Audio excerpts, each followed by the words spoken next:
Halo semuanya. Nah, jadi sesuai dengan janji saya, kalau video yang ini tuh tembus 300 like, saya akan bahas video lanjutan tentang futures market di kripto. Nah, jadi buat teman-teman yang bingung nih, kenapa channel ini sekarang bahasnya kripto juga, bisa tonton video yang ini, jadi dijelasin kenapa sih saya sekarang itu expand ke kripto. Nah, sebelumnya buat teman-teman yang mau buat akun kripto juga, teman-teman bisa daftar di Binance. Teman-teman tinggal klik link di bawah, nanti jangan lupa juga aktifin akun futuresnya agar teman-teman juga bisa melakukan short sell ketika marketnya lagi bearish, teman-teman tetap bisa cuan. Dan kalau sahamnya lagi naik, teman-teman juga bisa ngelong, yaitu bisa beli dan jual di atas. Dan teman-teman bisa pakai leverage juga agar cuannya bisa maksimal. Tapi ingat, leverage itu bisa berbahaya kalau teman-teman salah analisa dan salah entry, minusnya juga bisa besar banget. Jadi itu dia, saya harus disclaimer dulu agar teman-teman nggak tergiur ingin cepat kaya. Jadi itu sih yang bahayanya kalau teman-teman terlalu pede, terlalu overconfident, terlalu yakin banget nih jago,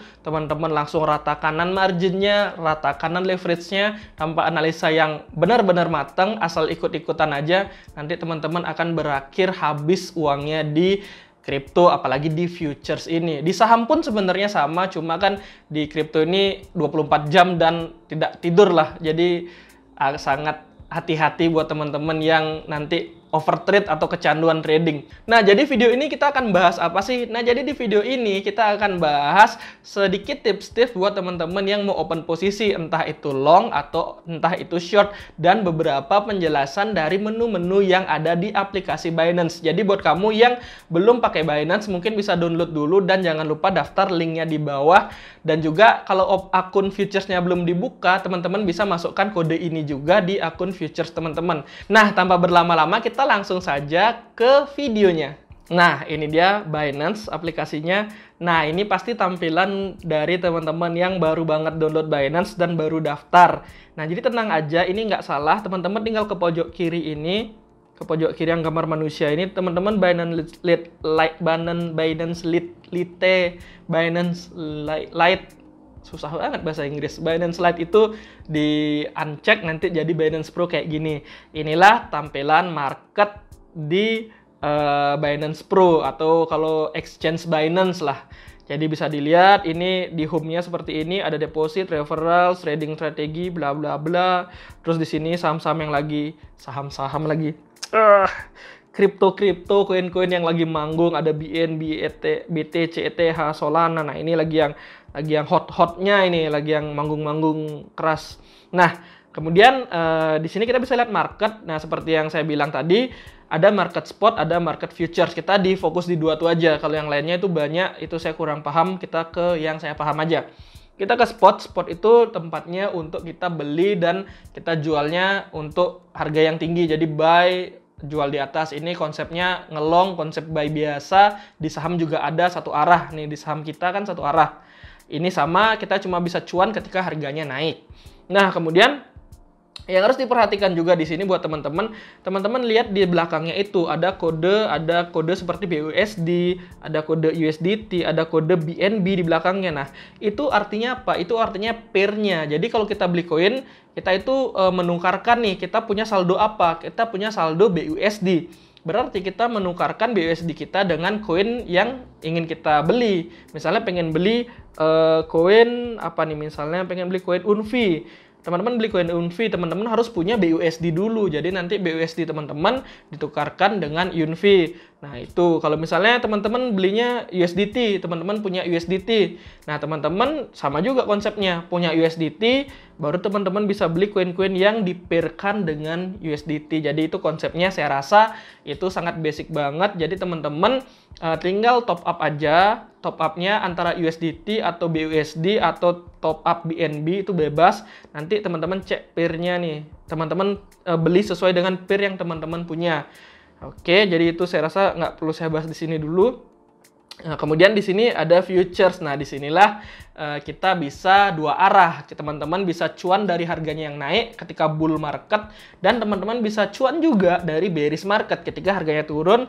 teman-teman bisa short, teman-teman bisa sell. Ini di market di bursa Indo itu belum bisa kita short sell, tapi kalau di crypto di futures ini kita bisa short sell. Jadi ketika dia bearish, ketika kita tahu ada isu yang jelek atau benar-benar market lagi berdarah-darah, kita bisa open short untuk dapat cuan ketika dia makin turun. Nah, itu dia. Kemudian di sini menunya apa aja? Di sini ada trade. Nah, di sini kita mau nge-trade apa? Nge-trade spot, nge-trade margin, nge-trade fiat. Nah, tapi di sini itu nggak ada futuresnya. Futuresnya ada di sini. Nah, kemudian kita ke menu futures buat teman-teman yang pengen trading dua arah. Kalau dia turun kita bisa nge-short, kalau dia naik kita bisa nge-long. Nah, di sini buat teman-teman yang belum muncul tampilan seperti ini, artinya teman-teman belum buka akun futures. Teman-teman bisa buka dulu dan masukkan kode saya.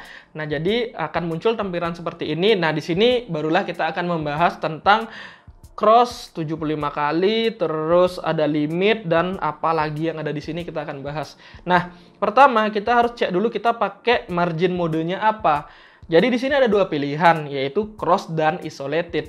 Di mana cross ini kita baca di sini. Nah, di sini ada yang bahasa Inggris. Kalau teman-teman nggak ngerti bahasa Inggris, saya akan jelaskan singkatnya. Cross itu teman-teman, let's say punya dana di futuresnya itu 1 juta. Teman-teman entry posisi hanya 100.000. Jadi teman-teman entry 100.000, kalau teman-teman pakai mode cross, teman-teman ketika 100.000-nya ini habis, 1 juta yang di belakang ini kan jadi 900.000 nih. Jadi 1 juta kita entry 100.000 kan sisanya 900.000 nih. Jadi ketika 100.000-nya ini tergerus, kita bisa minus lagi nih lebih dari 100%. Nah, dana 900.000 inilah yang membantu menjaga agar kita tidak terlikuidasi, dana kita nggak hilang. Jadi dana 900-nya ini adalah dana penopang. Itu konsep dari cross margin. Nah, kemudian yang sebelahnya adalah isolated, di mana sama kayak tadi kita punya dana 1 juta, kita entry 100.000, sehingga dana 900.000 kita sisa itu tidak akan tergerus, tidak akan ikut campur dengan posisi 100.000 itu. Jadi ketika 100.000 itu udah mencapai floating loss minus 100.000, dia akan langsung hilang untuk yang 100.000 aja. Gitu kurang lebih. Jadi dana 900.000 teman-teman ini aman. Apa jelek dan bagusnya di dua mode ini? Kalau cross margin itu enaknya ketika teman-teman punya uang yang banyak banget. Let's say teman-teman punya dana anggapannya 1 miliar atau 100 juta deh. Teman-teman punya dana 100 juta, teman-teman cuma entry 1 juta. Berarti teman-teman punya ketahanan modal 90 juta. Tapi tetap aja ngeri kalau teman-teman nggak pantau dan nggak pasang stop loss. Jadi tetap aja 90 juta ini jadi pertaruhan. Tapi intinya kan potensial untuk uang kita hilang itu lebih kecil karena jaraknya yang sangat jauh.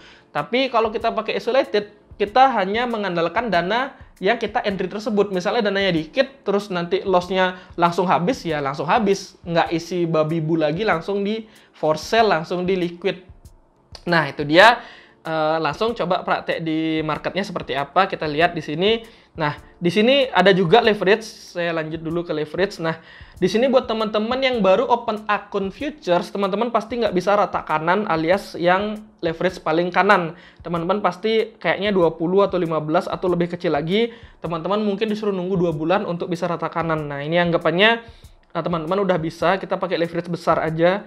Penggunaan leverage itu sebenarnya pisau bermata dua juga. Kalau memang kita benar analisanya, kita cuan banget. Kalau analisa kita salah, kita bisa loss banget. Tapi tetap ingat kita pasang SL, entry-nya disesuaikan berapa persen modal dan resikonya diukur. Ini saya pakai contoh 75 kali. Nah, jadi kan settingannya udah kayak gini ya. Nah, lanjut lagi sebelum kita ngambil posisi. Nah, di sini ada limit. Limit ini sama kayak kita bahas dua aja ya, limit dan market. Limit itu kita nentuin posisinya. Kayak misalnya ini nih, harga BNB USDT itu lagi di 266. Kita pengen entry di, kita kan ngelong nih, berarti kita pengen dapat harga lebih rendah. Kita pengen ngebit, kayak ngebit paling bawah. Kita coba, saya pakai contoh, saya ganti dulu fraksinya. Di sini bisa diganti fraksinya biar kayak saham. Kita pakai 10 aja biar kebaca. Nah, kan fraksinya kebaca tuh bid overnya. Nah, kita lihat kita pengen entry di bawah nih. Oh, kita pengen entry dapat barang 250. Nah, kita pengen entry 250, ini pakai limit, artinya limit itu kita ngantri. Kemudian di sini lihat BNB sama USDT amount. Kita pakai BNB misalnya. Disinilah teman-teman atur. Teman-teman mau entry berapa persen modal? Misalnya 10% modal nih. Nah, berarti akan ketulis di sini kelihatan. Kalau teman-teman entry 10% modal, liquidity price-nya ini jauh banget, nggak kelihatan. Tapi kalau teman-teman coba rata kanan, nah baru kelihatan tuh liquid price-nya ketika harganya nyentuh 168, baru teman-teman liquid. Tapi kalau teman-teman kecilin, nah liquid price-nya jauh banget di bawah, sampai nggak kelihatan tuh liquid price nih. Ini estimate liquid price. Jadi yang saya bilang dananya bisa hilang. Kalau kita rata kanan itu kelihatan. Jadi dana kita liquid ketika kita menyentuh harga 174. Jadi dana semua yang ada di saldo yang jaga sama yang entry itu akan langsung lenyap ketika menyentuh harga liquid ini. Nah, jadi di sini kita cuma entry $100 secara cost-nya kita dapat 40 BNB. Jadi karena dibantu dari leverage ini. Misalnya kita pengen ngantri 250, kita open buy. Nah, jadi kita akan masuk di sana. Kita akan masuk di open order ini. Nah, orderan kita akan masuk di sini nih, BNB yang ini. Kita masuk open ordernya di sini 250, kita pengen beli 40 BNB. Di sini kelihatan panah kuning, kita ngentrinya di posisi itu kalau kita pasang limit.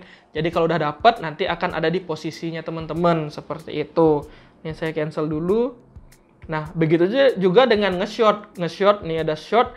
Kita kan pengen dapat harga tinggi dulu sebelum dia kebanting. Ya sama juga, teman-teman cari aja. Misalnya pengen nunggu di 300.